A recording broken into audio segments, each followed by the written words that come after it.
Okay, so today we are going to discuss pin signals about. Okay, so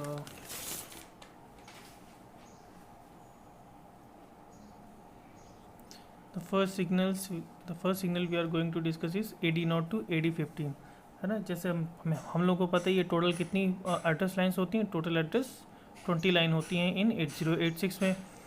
और जो lower 16 होती हैं वो किसकी तरह वर्क करती हैं, एड्रेस और डेटा बस की तरह। उसमें एड्रेस भी जा सकता है और डेटा भी जा सकता है। मल्टीप्लेक्स्ड होती हैं एक्चुअली, एड्रेस और डेटा लाइन दोनों क्या होती हैं, मल्टीप्लेक्स्ड होती हैं। तो ये देखो, तो लोअर हमारी कौन सी 16 AD0 टू A15, ये एड्रेस डाटा बस है। 8086 में 20 बिट एड्रेस बस होती है तथा लोअर 16 एड्रेस लाइन डाटा बस के साथ मल्टीप्लेक्स्ड होती है, ठीक है ना। एंड फिर बची कौन सी हमारी A16 टू A19, ये हायर ऑर्डर बस है। ये स्टेटस सिग्नल के साथ मल्टीप्लेक्स्ड होती हैं।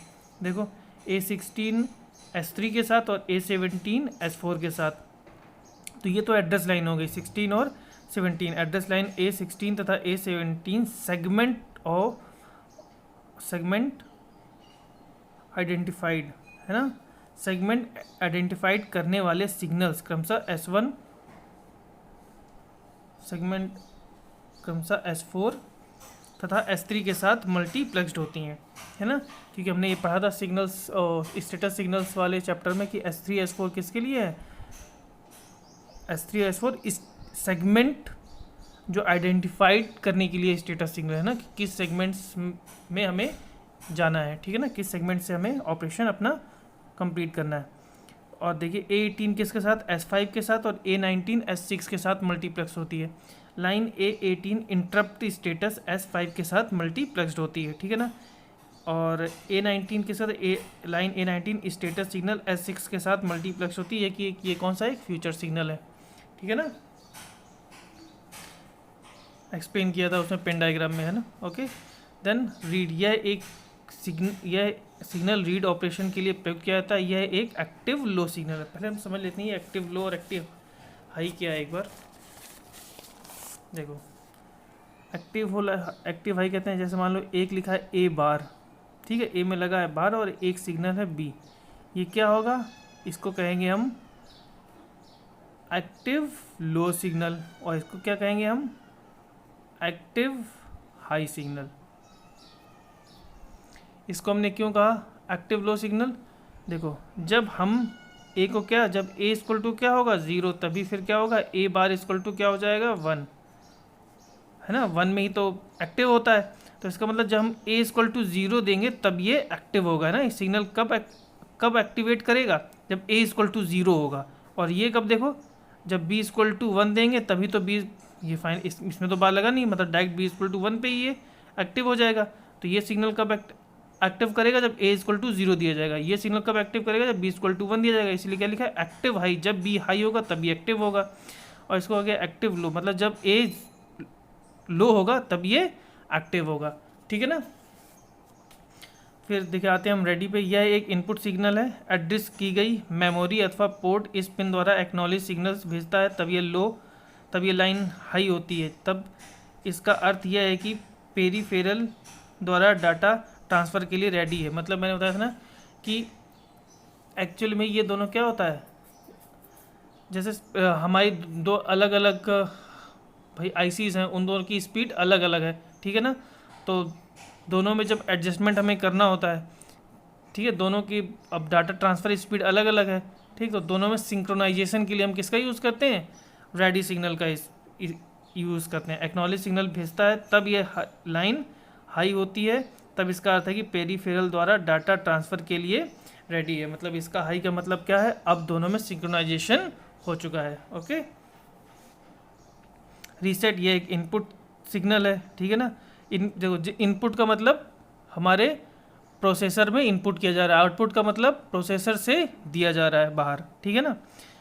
तो यह एक इनपुट सिग्नल है, मतलब प्रोसेसर में दिया जा रहा है। यह सिस्टम को रीसेट किए जाते समय हाई हो जाता है। मतलब हमें जब रीसेट करना है सिस्टम, तो ये क्या है, देखो एक्टिव लो है। जब रीसेट इक्वल टू 0 दिया जाएगा तब ये एक्टिव हो जाएगा ना, तब ये हाई हो जाएगा पूरा रीसेट बार, ठीक है ना। तो हमें जब रीसेट करना होगा तब ये कौन सा सिग्नल है, एक्टिव लो सिग्नल, ठीक है। क्या किसके लिए यूज़ किया जाता है, प्रोसेसर को रीसेट करने के लिए।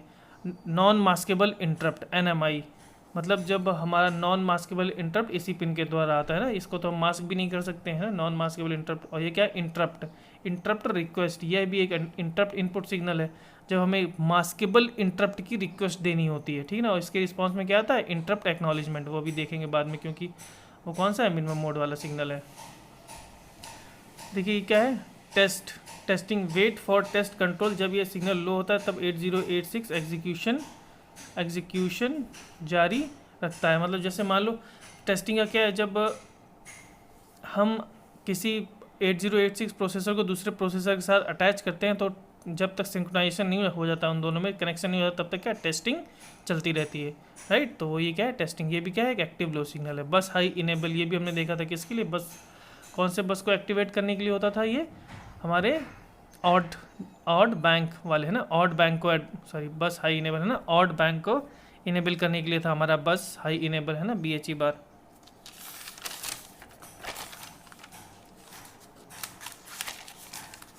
अब ये हमने देखा था मैक्सिमम मोड और मिनिमम मोड में। पिन 24 से 31 तक फंक्शन माइक्रो प्रोसेसर के ऑपरेशनल मोड पर निर्भर करता है कि मिनिमम है या मैक्सिमम, उसी के हिसाब से सिग्नल्स आते हैं ना। पिन 24 से 31 सिग्नल्स अलग अलग थे मिनिमम मोड मैक्सिमम मोड के लिए। तो देखो ये एक होता है मिनिमम मैक्सिमम मोड, तो जब 1 होगा तब कौन सा एक्टिवेट होगा, ये एक्टिव हाई सिग्नल है, ये एक्टिव लो है, तो 1 में कौन सा, MN मतलब मिनिमम मोड, और जब 0 होगा तब मैक्सिमम मोड। ओके मिनिमम, अब देखो मिनिमम मोड के हम पिन्स देख लेते हैं, जो सिग्नल्स हैं वो कौन कौन से हैं। जैसे क्या, इंटरप्ट एक्नॉलेजमेंट है ना, ये भी एक्टिव लो सिग्नल है। इंटरप्ट एक्नॉलेजमेंट किसके रिस्पेक्ट में आता है, जब हमारा इंटरप्ट रिक्वेस्ट आती है तो माइक्रो प्रोसेसर क्या इंटरप्ट एक्नॉलेज भेजता है कि हाँ हमने आपकी इंटरप्ट रिक्वेस्ट एक्सेप्ट कर ली, तभी देखिए आउटपुट सिग्नल है। एड्रेस लैच इनेबल भी क्या है, आउटपुट सिग्नल है। 8086 इस सिग्नल द्वारा एक्सटर्नल परिपथ को सूचित करता है कि डेटा बस पर एड्रेस नहीं है। ऑफकोर्स जो डेटा बस है उस पर एड्रेस है, सॉरी। जब ALE 1 होता है तब इसका मतलब क्या होता है, जो हमारी लोअर 16 बिट है वो किस तरह वर्क करती हैं, एज अ एड्रेस बस। और ये देखिए डाटा इनेबल, ये भी एक एक्टिव लो सिग्नल है और आउटपुट सिग्नल है।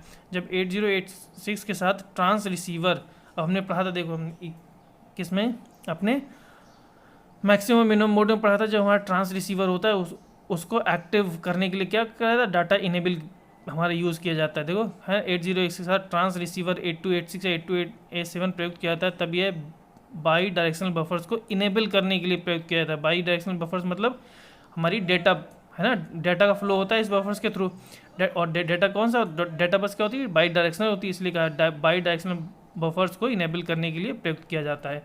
कौन सा, डाटा इनेबल इनपुट। वही देखिए डाटा ट्रांसमिट और रिसीव, DTR।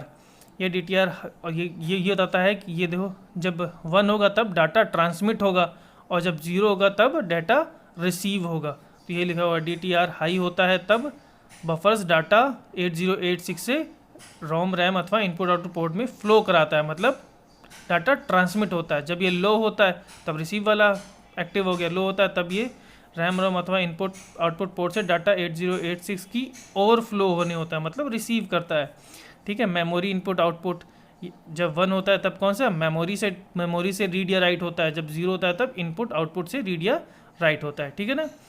और राइट ये भी एक आउटपुट सिग्नल है, जब मेमोरी अथवा इनपुट आउटपुट, मेमोरी या इनपुट आउटपुट में राइट करना होता है तब इस सिग्नल्स का, तब ये क्या वैसे लो होगा सिग्नल ना, जब ये, क्योंकि क्या है ये एक्टिव लो सिग्नल है, जब लो होगा तभी तो ये एक्टिव होगा, ठीक। जब मेमोरी अथवा इनपुट आउटपुट में राइट ऑपरेशन करना होता है। HLDA है, होल्ड एक्नॉलेजमेंट, और ये क्या होल्ड है, ये किस में, DMA डायरेक्ट मेमोरी एक्सेस में यूज़ किए जाते हैं। जब हमारा हैवी डाटा फ्लो होता है तब क्या करते हैं हम, DMA की मदद से क्या भेजते हैं, होल्ड सिग्नल भेजते हैं। इनपुट इसी लगा हुआ, होल्ड सिग्नल भेजते हैं किसको, माइक्रो प्रोसेसर को। और होल्ड एक्नॉलेजमेंट कहाँ आता है, माइक्रो प्रोसेसर से आता है, इसलिए ये आउटपुट सिग्नल है कि हाँ हमने आपकी रिक्वेस्ट एक्सेप्ट कर ली और होल्ड कर दिया, और अपनी सारी जो बसेस हैं उनको ट्राई स्टेट करके मतलब आपको हैंड ओवर कर दी, किसको, DMA को, मतलब सॉरी DMA की मदद से इनपुट आउटपुट को हैंडल कर ली हैं। तो डायरेक्ट इनपुट आउटपुट पोर्ट से मेमोरी में डाटा फ्लो होने लगता है ना, और मतलब माइक्रो प्रोसेसर को बाईपास कर देते हैं, ठीक। तो हमारा मिनिमम मोड भी हो गया। अब देखते हैं हम मैक्सिमम मोड।